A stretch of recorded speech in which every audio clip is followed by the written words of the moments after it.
بسم اللہ الرحمن الرحیم۔ پارہ نمبر 13، حصہ اول۔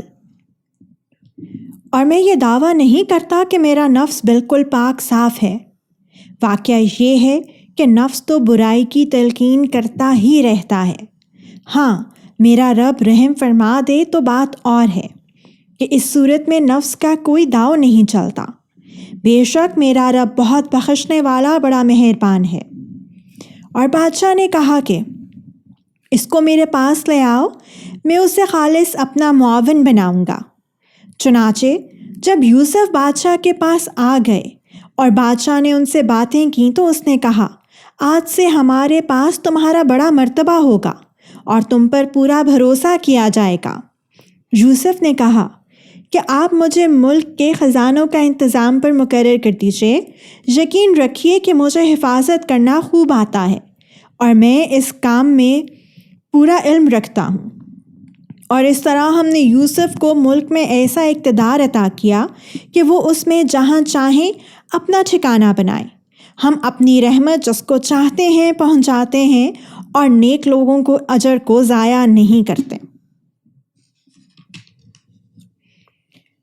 اور آخرت کا جو اجر ہے وہ ان لوگوں کے لیے کہیں زیادہ بہتر ہے جو ایمان لاتے اور تقویٰ پر کاربند رہتے ہیں۔ اور جب قحط پڑا تو یوسف کے بھائی آئے اور ان کے پاس پہنچے، تو یوسف نے انہیں پہچان لیا اور وہ یوسف کو نہیں پہچانے۔ اور جب یوسف نے ان کا سامان تیار کر دیا تو ان سے کہا کہ آئندہ آپ اپنے باپ شریک بھائی کو بھی میرے پاس لے کر آنا۔ کیا تم یہ نہیں دیکھ رہے ہو کہ میں پیمانہ بھر بھر کر دیتا ہوں اور میں بہترین مہمان نواز بھی ہوں؟ اب اگر تم اسے لے کر نہ آئے تو میرے پاس تمہارے لیے کوئی غلہ نہیں ہوگا اور تم میرے پاس بھی نہ پھٹکنا۔ وہ بولے، ہم اس کے والد کو اس کے بارے میں بہلانے کی کوشش کریں گے کہ وہ اسے ہمارے ساتھ بھیج دیں، اور ہم ایسا ضرور کریں گے۔ اور یوسف نے اپنے نوکروں سے کہہ دیا کہ وہ ان بھائیوں کا مال جس کے بدلے انہوں نے غلہ خریدا ہے انہی کے کجاووں میں رکھ دیں، تاکہ جب یہ اپنے گھر والوں کے پاس واپس پہنچیں تو اپنے مال کو پہچان لیں، شاید اس احسان کی وجہ سے وہ دوبارہ آئیں۔ چنانچہ جب وہ اپنے والد کے پاس واپس پہنچے تو انہوں نے کہا، ابا جان، آئندہ ہمیں غلہ دینے سے انکار کر دیا گیا ہے، لہٰذا آپ ہمارے بھائی بنیامین کو ہمارے ساتھ بھیج دیجیے تاکہ ہم پھر غلہ لا سکیں، اور یقین رکھیے کہ ہم اس کی پوری حفاظت کریں گے۔ والد نے کہا، کیا میں اس کے بارے میں تم پر ویسا ہی بھروسہ کروں جیسا اس کے بھائی یوسف کے بارے میں تم پر پہلے کیا تھا؟ خیر، اللہ سب سے بڑھ کر نگہبان ہے اور وہ سب سے بڑھ کر رحم فرمانے والا ہے۔ اور جب انہوں نے اپنا سامان کھولا تو دیکھا کہ ان کا مال بھی ان کو لوٹا دیا گیا ہے۔ وہ کہنے لگے، ابا جان، ہمیں اور کیا چاہیے؟ یہ ہمارا مال ہے جو ہمیں لوٹا دیا گیا ہے، اور اس مرتبہ ہم اپنے گھر والوں کے لیے اور غلہ لائیں گے اور اپنے بھائی کی حفاظت کریں گے اور ایک اونٹ کا بوجھ زیادہ لے کر آئیں گے۔ اس طرح یہ زیادہ غلہ بڑی آسانی سے مل جائے گا۔ والد نے کہا، میں اس بنیامین کو تمہارے ساتھ اس وقت تک ہرگز نہیں بھیجوں گا جب تک تم اللہ کے نام پر مجھ سے یہ عہد نہ کرو کہ اسے ضرور میرے پاس واپس لے کر آؤ گے، الا یہ کہ تم واقعی بے بس ہو جاؤ۔ چنانچہ جب انہوں نے اپنے والد کو یہ عہد دے دیا تو والد نے کہا، جو قول و قرار ہم کر رہے ہیں اس پر اللہ نگہبان ہے۔ اور ساتھ ہی یہ بھی کہا کہ میرے بیٹو، تم سب ایک دروازے سے شہر میں داخل نہ ہونا بلکہ مختلف دروازوں سے داخل ہونا۔ میں اللہ کی مشیت سے تمہیں نہیں بچا سکتا، حکم اللہ کے سوا کسی کا نہیں چلتا۔ اسی پر میں نے بھروسہ کر رکھا ہے، اور جن جن کو بھروسہ کرنا ہو انہیں چاہیے کہ اسی پر بھروسہ کریں۔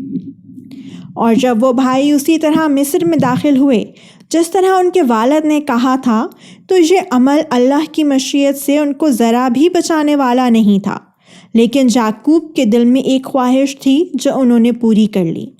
بے شک وہ ہمارے سکھائے ہوئے علم کے حامل تھے، لیکن اکثر لوگ معاملے کی حقیقت نہیں جانتے۔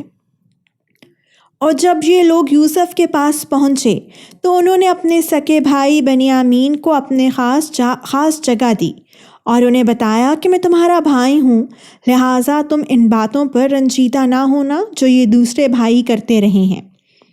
پھر جب یوسف نے ان کا سامان تیار کر دیا تو پانی پینے کا پیالہ اپنے سگے بھائی کے کجاوے میں رکھوا دیا۔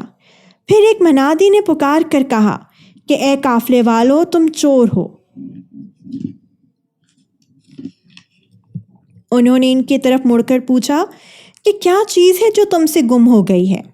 انہوں نے کہا کہ ہمیں بادشاہ کا پیمانہ نہیں مل رہا، اور جو شخص اسے لا کر دے گا اس کو 1 اونٹ کا بوجھ انعام میں ملے گا، اور میں اس انعام کے دلوانے کی ذمہ داری لیتا ہوں۔ وہ بھائی بولے، اللہ کی قسم، آپ لوگ جانتے ہیں کہ ہم زمین میں فساد پھیلانے کے لیے نہیں آئے تھے، اور نہ ہم چوری کرنے والے لوگ ہیں۔ انہوں نے کہا کہ اگر تم لوگ جھوٹے ثابت ہوئے تو اس کی کیا سزا ہوگی؟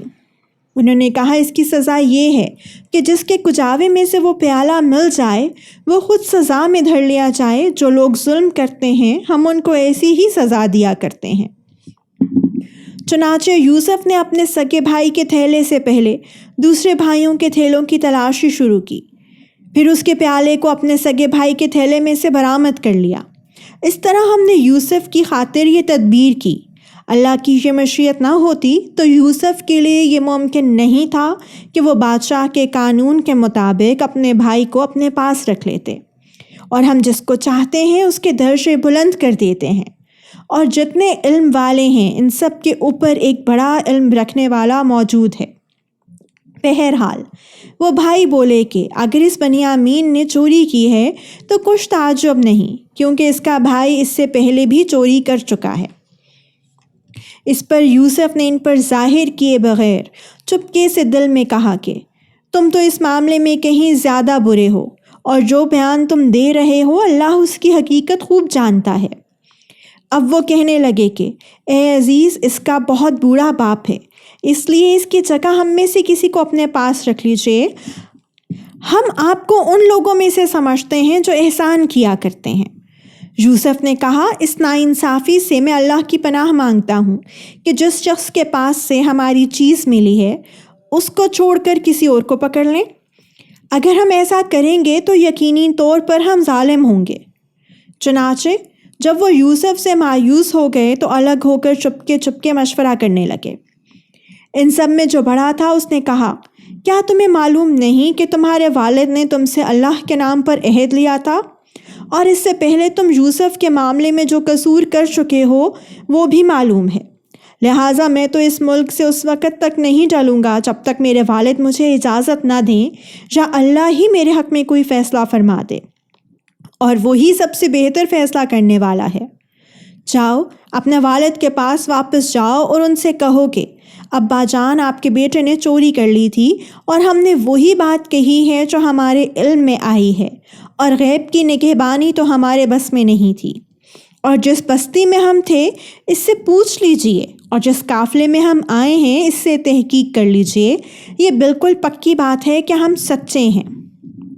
چنانچہ یہ بھائی یعقوب علیہ السلام کے پاس گئے اور ان سے وہی بات کہی جو بڑے بھائی نے سکھائی تھی۔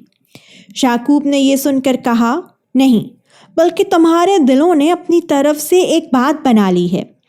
اب تو صبر ہی بہتر ہے۔ کچھ بعید نہیں کہ اللہ میرے پاس ان سب کو لے آئے، بے شک اس کا علم بھی کامل ہے، حکمت بھی کامل۔ اور یہ کہہ کر انہوں نے ان سے منہ پھیر لیا اور کہنے لگے، ہائے یوسف! اور ان کی دونوں آنکھیں صدمے سے روتے روتے سفید پڑ گئی تھیں، اور وہ دل ہی دل میں گھٹے جاتے تھے۔ ان کے بیٹے کہنے لگے، اللہ کی قسم، آپ یوسف کو یاد کرنا نہیں چھوڑیں گے یہاں تک کہ بالکل گھل کر رہ جائیں گے یا ہلاک ہو بیٹھیں گے۔ یعقوب نے کہا، میں اپنے رنج و غم کی فریاد تم سے نہیں، صرف اللہ سے کرتا ہوں، اور اللہ کے بارے میں جتنا میں جانتا ہوں تم نہیں جانتے۔ میرے بیٹو، جاؤ اور یوسف اور اس کے بھائی کا کچھ سراغ لگاؤ، اور اللہ کی رحمت سے نا امید نہ ہو۔ یقین جانو، اللہ کی رحمت سے وہی لوگ نا امید ہوتے ہیں جو کافر ہیں۔